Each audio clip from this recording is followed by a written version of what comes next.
Amém, gente. Glória a Deus. Muito bom ver uma igreja organizada, bonita, bem formada, um culto bacana como o de vocês. Obrigado, pastor Samuel, inclusive, pela confiança de poder abrir a palavra do Senhor. Eu amo cantar, amo tocar guitarra, amo louvar ao Senhor, mas compartilhar da palavra do Senhor, para mim, é o que eu mais gosto de fazer. Amo também, mas eu faço com muito entusiasmo, com muito temor e tremor. Queria ler um texto com vocês, pensando justamente no tema de vocês, projeto de vida, e foi algo que eu fiquei pensando já no finalzinho do ano passado para cá, algumas questões sobre a minha própria vida e aquilo que eu tenho de expectativa no Senhor para 2025.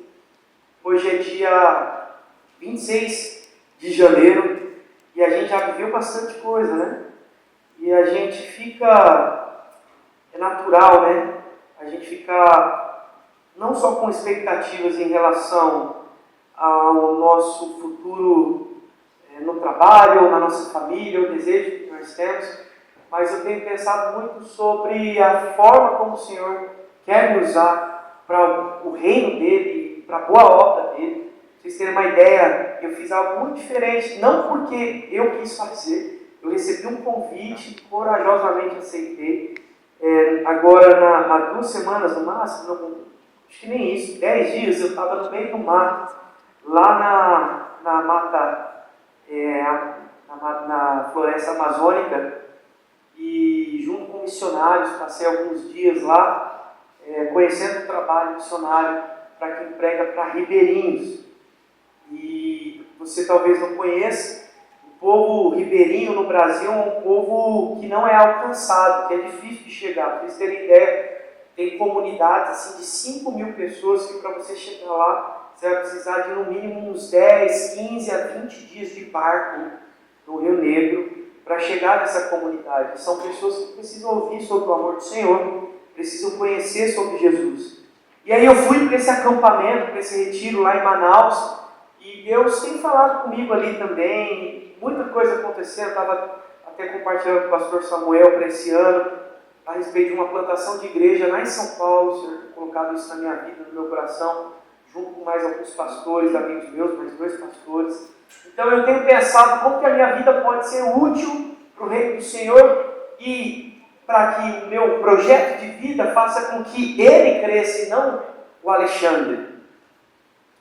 Quando a gente fala isso, a gente tem a tendência de romantizar, de falar assim, que ele cresça e que eu diminua, como João Batista disse, que o Senhor age através de mim. E aí a gente romantiza isso e fala, eis-me aqui, como o Isaías falou. Só que aí chega, passa o primeiro mês, segundo mês, terceiro mês, a gente não é constante no desejo e na querência de servir mais e melhor ao Senhor.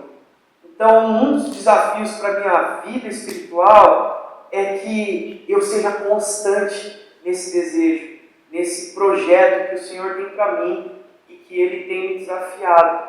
Esse projeto que tem a ver, inclusive, hoje, com a Igreja do Evangelho Quadrangular em Mogi Guaçu. Porque eu não venho aqui com a minha banda para me apresentar, pelo contrário, nós viemos aqui como banda para servir vocês. Para que esse culto, esse último culto, esse encontro, onde vocês vieram pensando sobre um projeto para 2025, desde dezembro até aqui, o Senhor ainda confirmasse mais coisas no seu coração. Então, diante disso, eu queria pedir para que os irmãos abrissem a palavra do Senhor em Filipenses, capítulo 4, versículo 4. Filipenses, capítulo 4, versículo 4. Quem abriu aí, já achou, diga glória a Deus. Glória a Deus. Quem não abriu ainda, não encontrou, fala, ainda não encontrei. Todo mundo encontrou? São rápidos de abrir Bíblia, hein? Vamos ler junto? Filipenses capítulo 4, versículo 4. Alegrem-se sempre no Senhor. Novamente direi, alegrem-se. Seja a amabilidade de vocês conhecida por todos. Perto está o Senhor. Não andem ansiosos por coisa alguma, mas em tudo, pela oração e súplicas, e com ação de graças, apresentem seus pedidos a Deus, e a paz de Deus, que excede todo o entendimento, guardará o coração e a mente de vocês em Cristo Jesus. Essa é a palavra do Senhor. Nós vamos orar. Pai, é na sua presença que nós estamos, tudo que nós fizemos é para Ti. A nossa música, a nossa oferta, o nosso dízimo, tudo isso aqui é adoração e nós colocamos diante do Senhor. Agora venha para nós, Pai, a Tua palavra lida e nós Te agradecemos por essa palavra. Te agradecemos pelo apóstolo Paulo, que escreveu essa carta para a igreja de Filipe, pelo entusiasmo e alegria dele ao escrever uma carta que nos edifica até os tempos e os dias de hoje. Eu peço que o Senhor, Pai, nos dê compreensão da Tua palavra, a começar de mim, que o Senhor me dê a atenção que eu preciso, Pai, para expor o Teu texto, para falar sobre Ti, sobre o projeto que o Senhor tem para nós. Essa é a minha oração nessa manhã, em nome de Jesus. Amém. Amém. Gente, deixa eu falar uma coisa para vocês, ó. É natural, eu já falei, é natural umas 3 vezes nesse culto aqui. É verdade que a gente planeja os nossos dias. Eu, por exemplo, vou fazer uma viagem terça-feira com a minha família que a gente está planejando há muitos meses. E eu confesso para vocês que eu estou um pouco ansioso com essa viagem.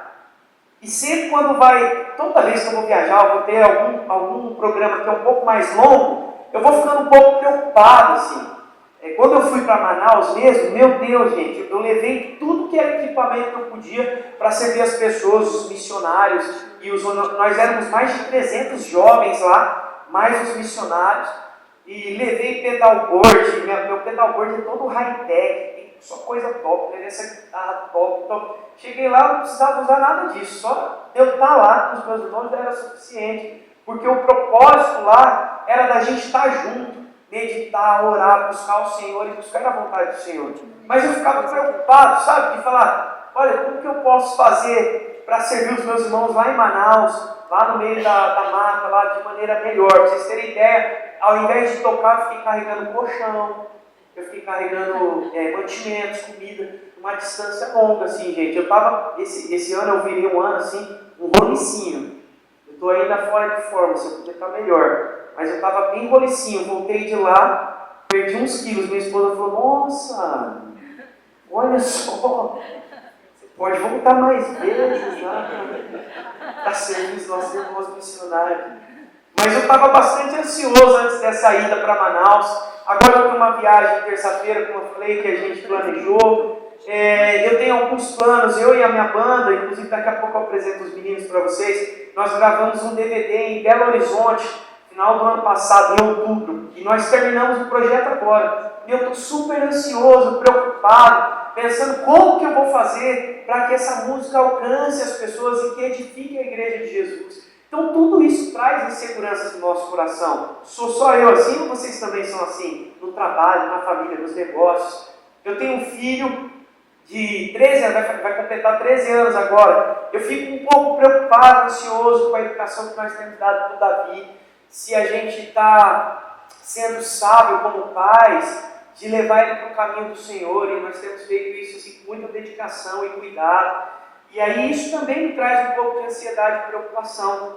Eu fico preocupado também com o nosso sustento e se esse ano eu vou dar conta de fazer tudo que eu preciso fazer para que a minha família tenha o mínimo possível para ter uma vida digna. Eu fico preocupado. Eu fico preocupado também, por exemplo, se cada vez que a gente servir as igrejas, e os meninos conhecem meu coração, sabem disso, e eu falo meninos porque são todos homens casados, falo meninos com carinho, né? Eu fico preocupado em servir a igreja melhor, e se o som tá bom, se a gente consegue cantar canções que a igreja também vai louvar e vai adorar, para que não seja uma apresentação.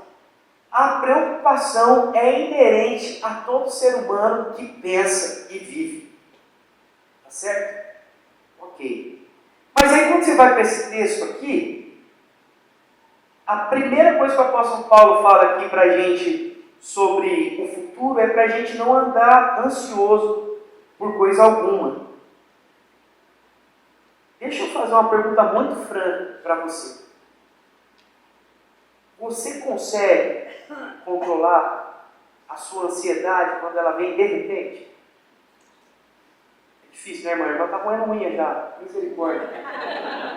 Falei, você consegue? Ela pensa. E o apóstolo Paulo sabe disso.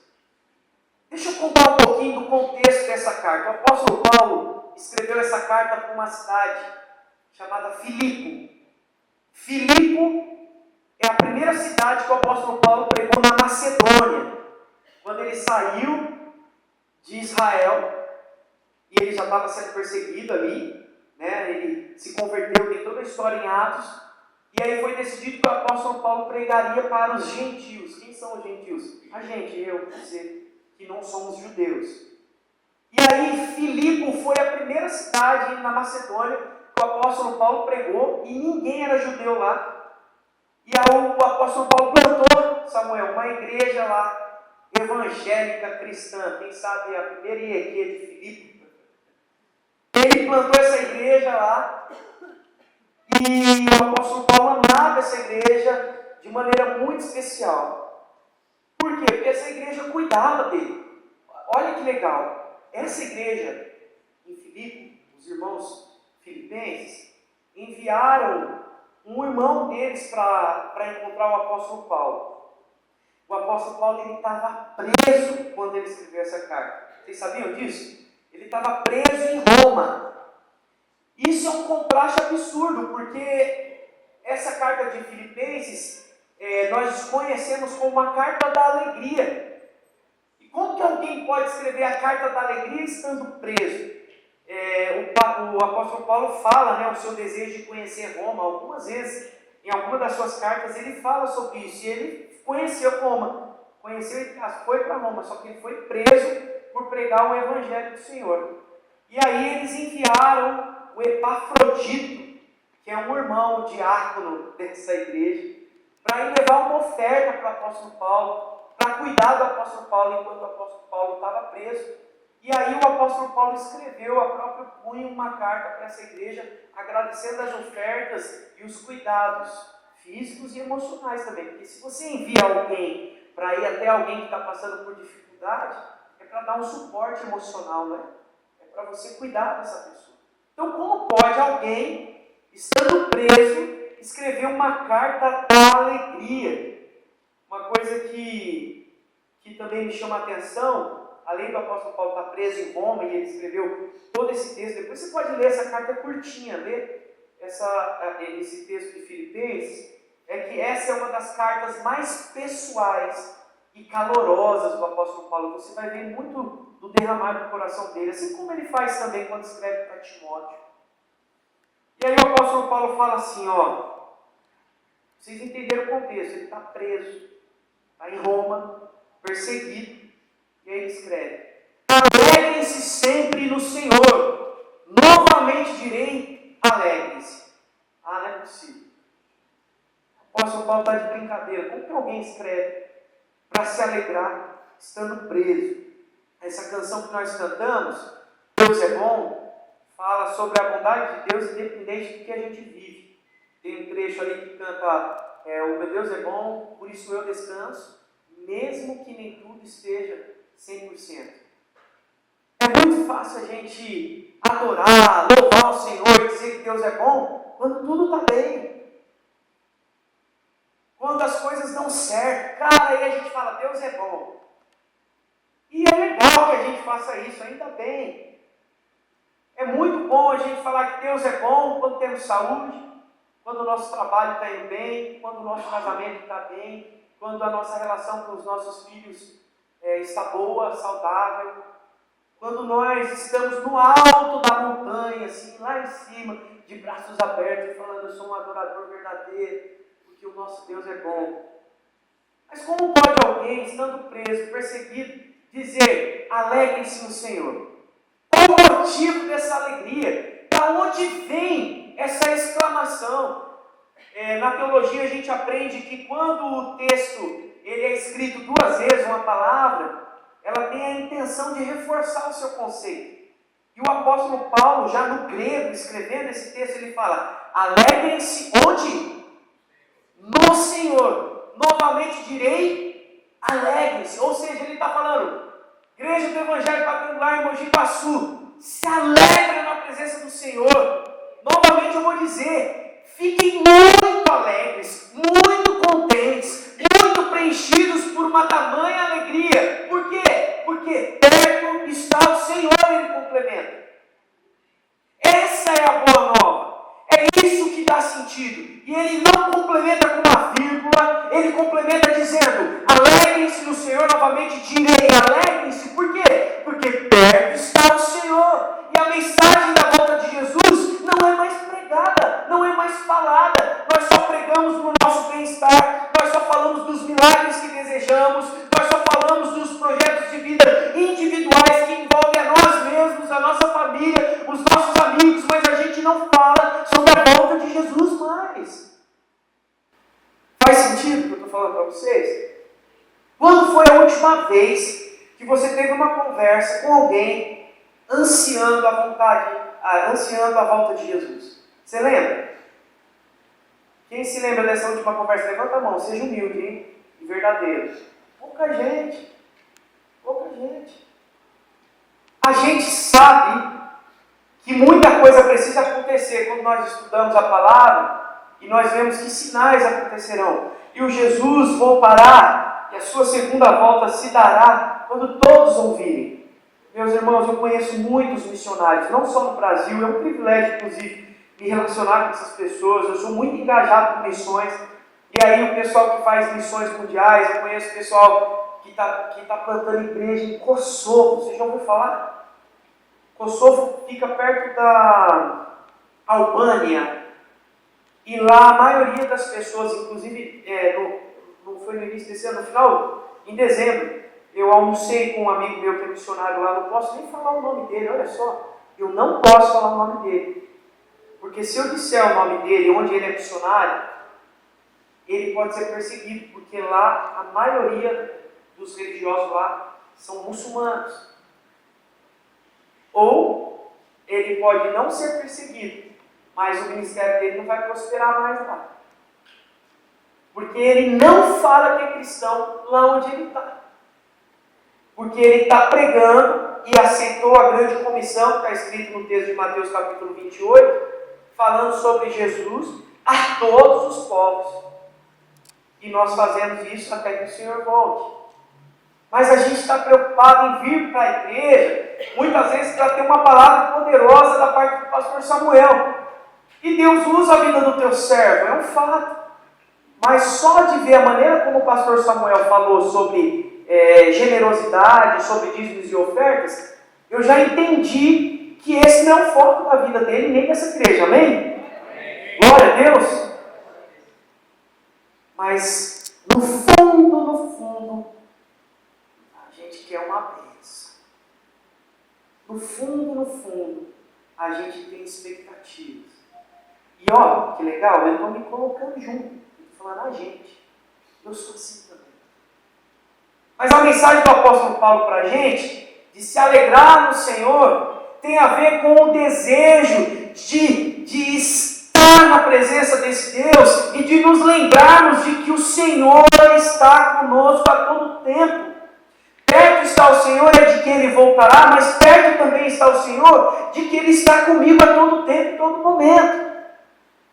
Quando você pega Elias e o Elias vai para a caverna, depois de tudo que Elias fez, gente, tudo que Elias fez, através do poder do Senhor manifestado no ministério desse profeta, o que o Elias fez? Você lembra? Foi para a caverna, se escondeu. Aí Deus vai falar com Elias. Como que Deus fala com Elias? Você lembra? Ele fala assim: Elias, o que você está fazendo aqui? Isso faz uma diferença, meus irmãos. Porque o Deus que nós servimos, Ele está conosco, como eu disse no começo, no alto da montanha, naquela rocha, que a gente está de braço aberto, voando baixo, falando, cara, minha vida está massa. Eu estou na presença e na unção. É o mesmo Deus que está com a gente quando a gente está lá no fundo da caverna. E aí Deus pergunta, Elias, o que você está fazendo aqui? Deus poderia, por exemplo, lá de fora da caverna gritar e falar, Elias, o que você está fazendo aí? Vem para cá, rapaz.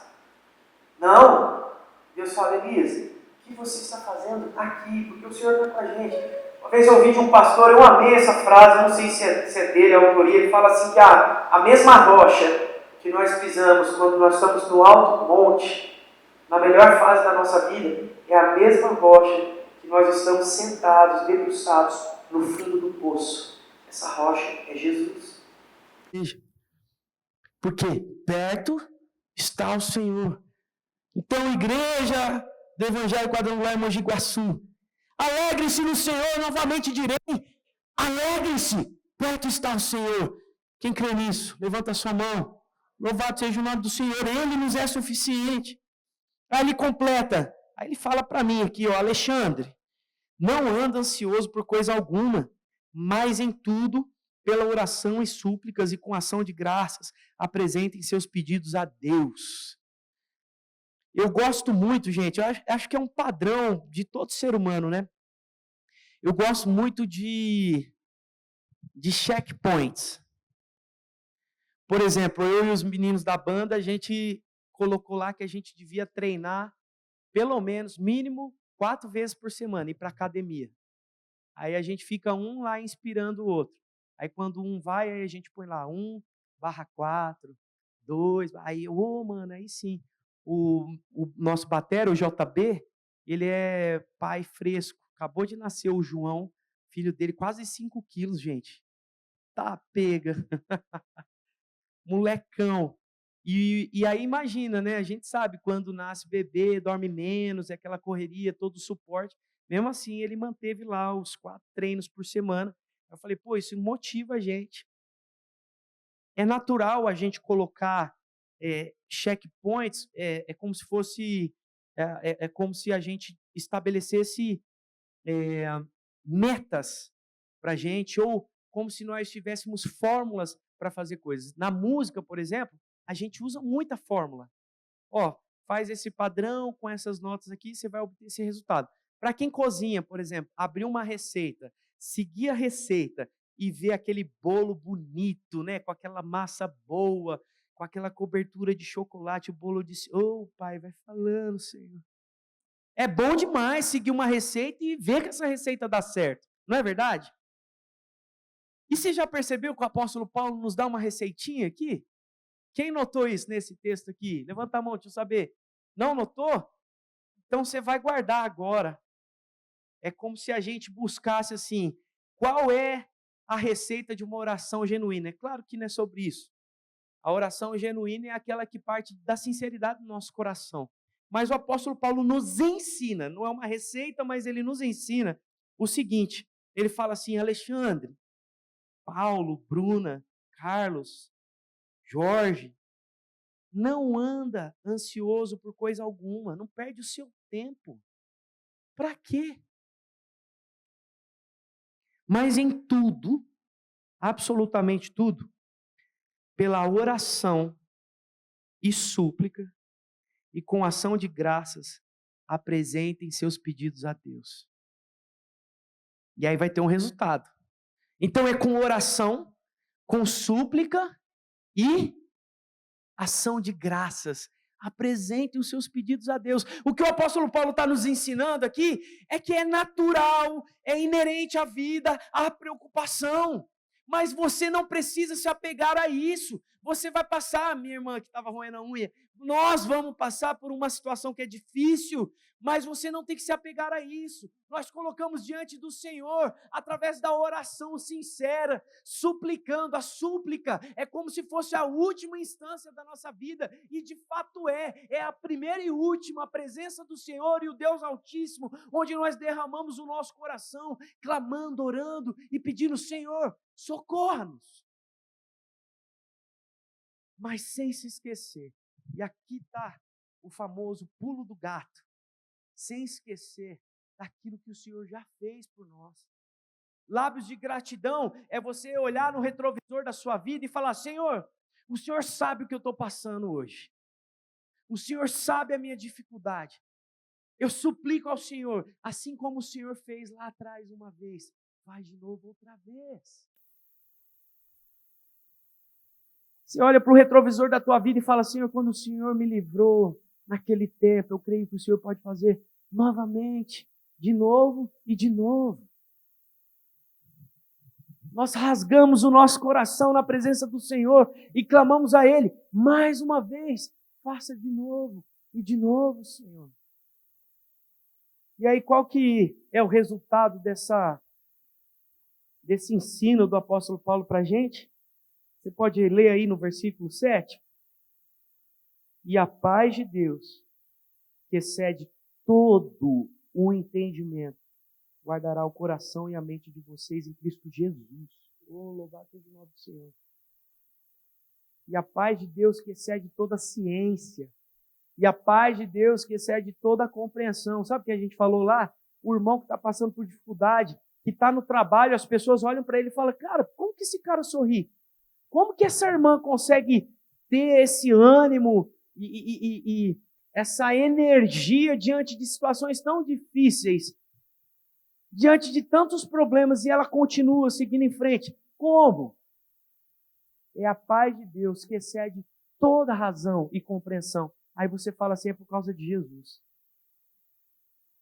Meus irmãos, na nossa vida, a gente vai passar por várias fases e vários momentos. Eu, por exemplo, estou num momento, desde o ano passado, de uma transição ministerial na minha vida. Que eu vou ser sincero com vocês, muito sincero. Não conta para ninguém, tá? Mas eu nem sei do que se trata. Não sei do que se trata. Eu trabalhei nos últimos 7 anos numa igreja local, como ministro de música, pastor de adoração. Servi essa igreja durante 7 anos. Em março do ano passado, eu deixei o ministério lá. E aí, a partir do ano passado, eu comecei a viajar no Brasil, como nunca aconteceu.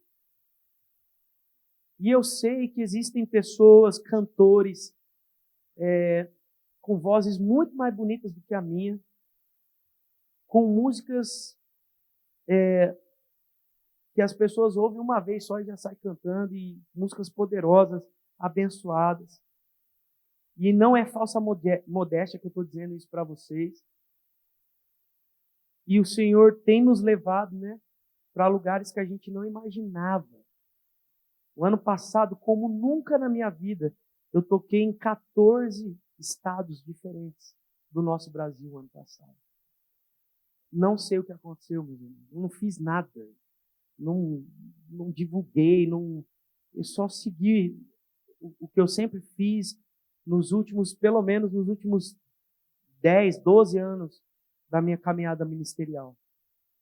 Nós servimos igrejas de todo tipo de denominação, mais de 80 cidades diferentes no Brasil. E aí, esse ano, nós daremos início a uma plantação de uma igreja em São Paulo.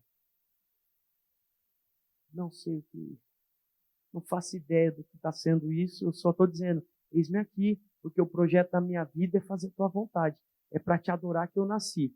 Se não for para fazer isso, minha vida não faz sentido. Traz ansiedade? Minha irmã, traz ansiedade. Meu filho tem 13 anos, eu gosto muito de contar essa história. Ele virou para mim, para Marcela, minha esposa. Inclusive, gente, há 2 dias atrás, dia 24, completei 16 anos de casado. Louvado seja o nome do Senhor. Deus é bom. Minha mulher é gata. Ela é linda. E eu sou um cara esforçado. E quando ela casou comigo, eu era terrivelmente esforçado. Eu dei uma melhorada. E Deus é tão bom que meu filho é lindo também, a cara da mãe. Glória a Deus. Você pode ver no meu Instagram lá. Nossa, todo da Marcelo, o Davi. Aí o Davi perguntou assim para mim, falou para mim, para Marcelo, é muito legal. Ele falou assim, cara, pai, eu não vejo a hora de ser adulto. Eu falei, é mesmo? E eu gosto, eu vou aprofundando assim. Falei, por que, Davi? Ele falou, pai, porque eu vejo a vida de vocês fazem o que vocês querem, no tempo que vocês querem e tal. Aí eu falei, é mesmo? Fala mais. Ele falou, cara, eu tenho que ir para a escola, pai. E assim, eu não aguento mais prova E aí ele faz um negócio lá que chama VA, que até hoje eu não sei, eu não sei o que significa VA, eu só sei que são pequenas provas semanais para avaliação de conteúdo, para ver se o aluno está aprendendo. Então, ele realmente tem razão. É muita prova, igreja. Aí eu falei para ele, Davi, mas qual que é a sua crise? Ele falou, e ele tinha ido mal, cara, no primeiro semestre do ano passado, bem mal mesmo. O boletim dele ficou bem feio. Aí a gente teve uma conversa com ele, aí ele falou assim, pai, boletim, né? Eu falei, eu sei, filho, deixa eu falar uma coisa para você. Esse prefixo, boletim, esse boletim, ele vai perseguir a gente para sempre. Troca boletim por boleto. Você não faz ideia do que é isso, cara. A preocupação que é pagar o tal do boleto. E eu e a sua mãe, a gente trabalha pra caramba e corre e faz tal. E começamos a conversar. Aí o Davi falou, pensando bem, na verdade eu tenho mais regalias, né? E na vida da criança, é muito bonito isso. Porque a paz que excede todo entendimento toma conta do coração dele, porque ele sabe que tem um pai que vai prover o que ele precisa. Mas a gente parece que adultece, e desculpa a palavra, a gente emburrece. Porque nós nos esquecemos que nós também temos um pai em quem nós podemos confiar, a fim de que a paz do Senhor tome conta da nossa mente, do nosso coração. Seja boletim ou boleto, o Senhor vai cuidar. É claro que a gente não pode ser irresponsável, gente, né? Sair gastando. Nem vou entrar nesse mérito. O que eu estou dizendo é que o Senhor é o mesmo e Ele cuida de nós. E eu aprendo muito com o Davi descansando em mim e na Marcela. Faz sentido o que eu estou dizendo para vocês? Eu estou indo para o final. Ele fala, e a paz de Deus, que excede todo entendimento, guardará o coração e a mente de vocês em Cristo Jesus. Versículo 8 eu não li de propósito, que é mais um exercício espiritual que o apóstolo Paulo nos ensina. Ele fala assim, Ieque Mogi Guaçu, finalmente, meus irmãos, tudo que for verdadeiro, tudo que for nobre, tudo que for correto, tudo que for puro, tudo que for amável, tudo que for de boa fama, se houver algo de excelente ou digno de louvor, pensem nessas coisas.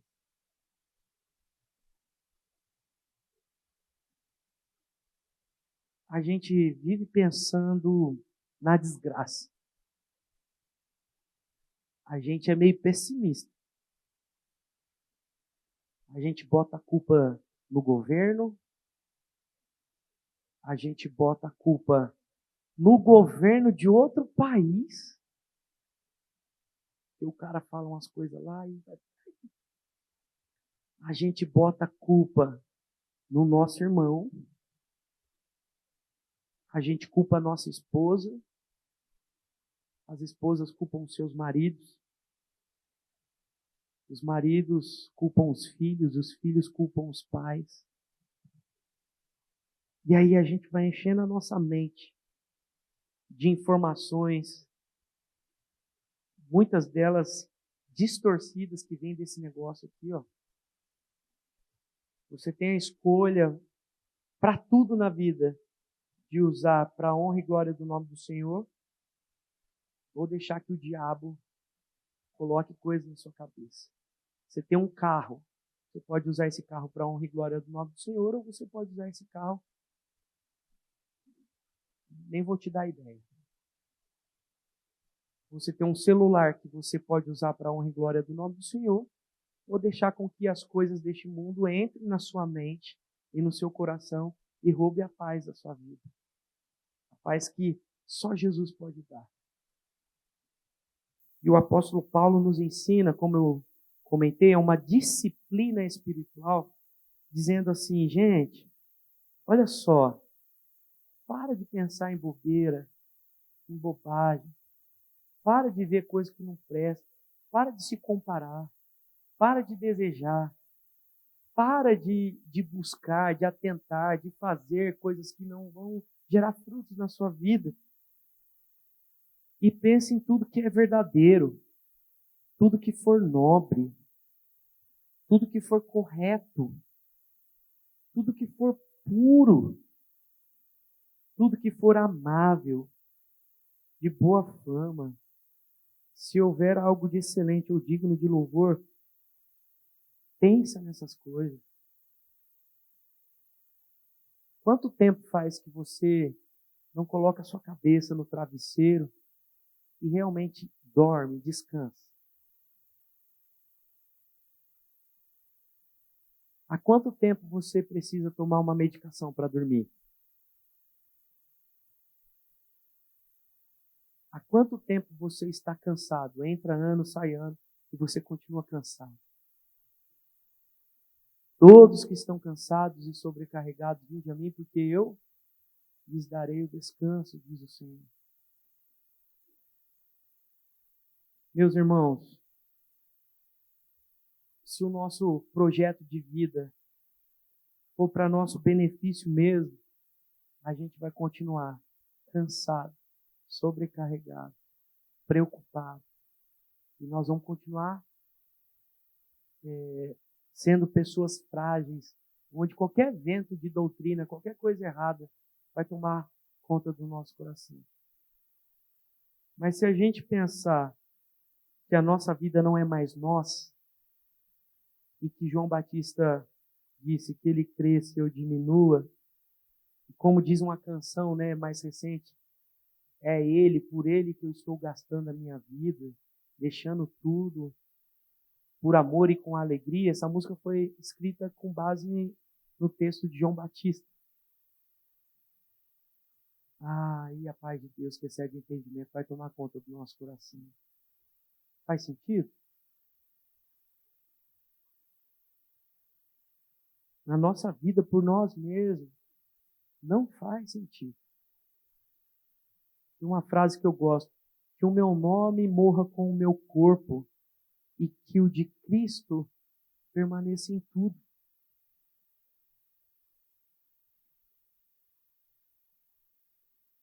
E as coisas que eu faça reflita quem Deus é e não o meu desejo e a minha vontade de ser alguma coisa ou alguém. E o Senhor leva a gente para onde Ele quiser e Ele faz de nós o que Ele quiser se a gente se colocar à disposição. Alguns para Kosovo, outros para os ribeirinhos em Manaus e outros para a cidade de Mogi Guaçu. Aleluia! Eu estava falando com o pastor Samuel e vocês estão construindo um novo templo. Um novo templo não pode ser construído para dizer, vejam lá, um novo templo, crescemos. Um novo templo tem que ser para a chegada de novos irmãos, novas pessoas, para serem cuidadas, discipuladas, no caminho da cruz, como o irmão falou, onde flui o amor de Jesus por nós, o amor de Deus por cada um de nós. Que as cadeiras vazias sejam um sinal de incômodo para todos nós, porque cada cadeira é uma vida. E se vale uma vida, vale todo o nosso esforço. E esse não é um papel pastoral, não é uma obrigação de liderança pastoral. É uma liderança de cada irmão e de cada irmã.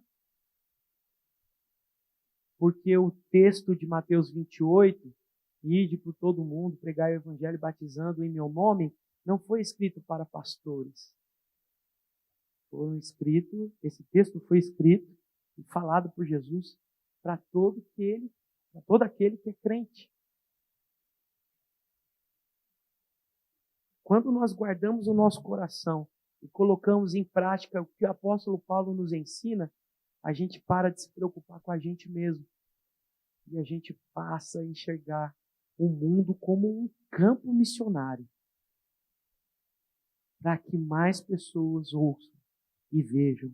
Hoje de manhã aqui, a igreja está cheia. Graças ao Senhor eu vejo poucas cadeiras vazias. E se tivesse mais cadeiras, todas as cadeiras preenchidas, a gente tem que colocar mais cadeira vazia. Porque essa é a dinâmica do reino. Tem que ser sempre mais e mais para a honra e glória do nome do Senhor e para a edificação da sua igreja.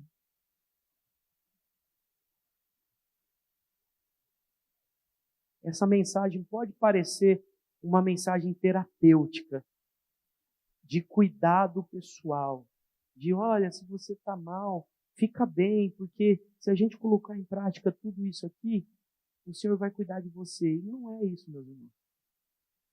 Essa mensagem é uma exortação, como o próprio texto diz, em algumas Bíblias está escrito aí, exortações, como título.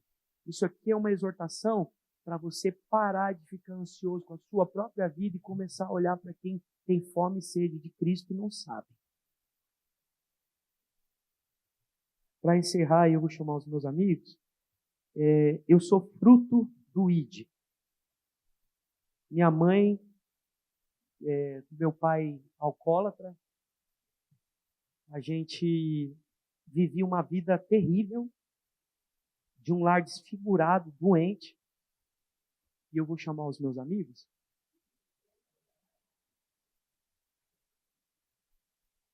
E aí a gente vivia, nossa gente, era um inferno a minha casa, de verdade.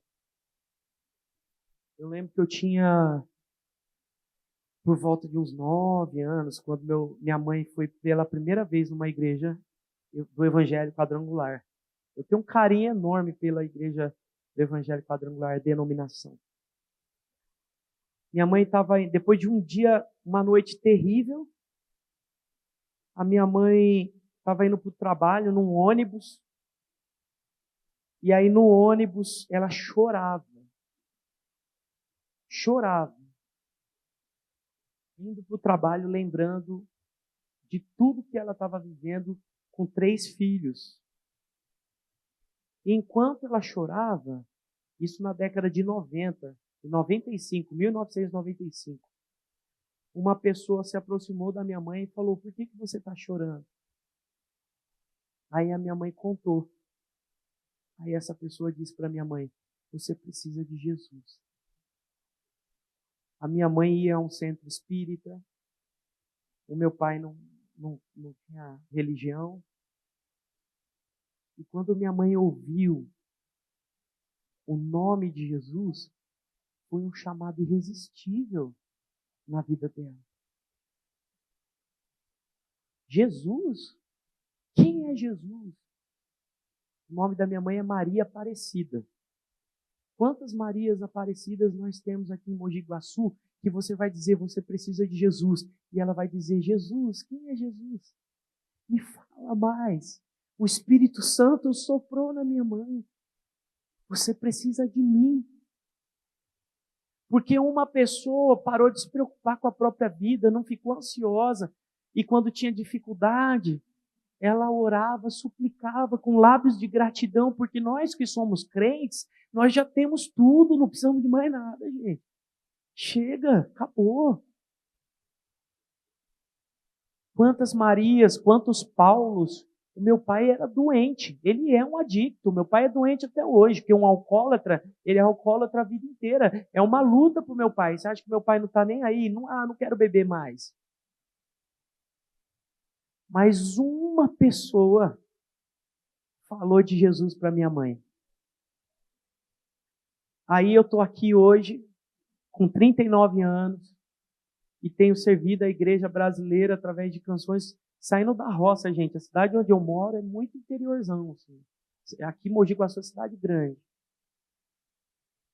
O meu irmão, que vem depois de mim, o Guilherme, ele e a esposa têm um ministério infantil lindo na igreja local deles, há mais de 7 anos, influenciam crianças e adolescentes, abençoam pessoas, porque uma mulher falou para ela, Jesus. E a minha mãe falou, eu quero esse Jesus. Não sei nem do que se trata. E o meu irmão caçula, recentemente, foi consagrado pastor. é que o diabo, no final das contas, não quer que você fale. Tá? Não se esquece disso, não. É o diabo que não quer que você fale. É o diabo que bota medo. Ele que bota dúvida. Eu não sei falar. Como você não sabe falar?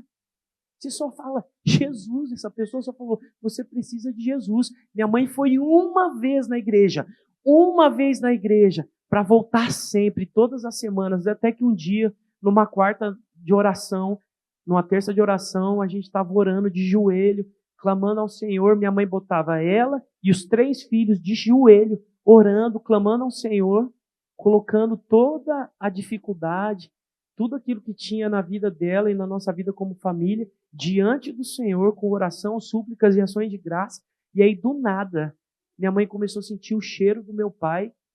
E aí, quando ela olhou para o lado, meu pai estava do lado dela, de joelhos, orando. Porque Deus falou com meu pai.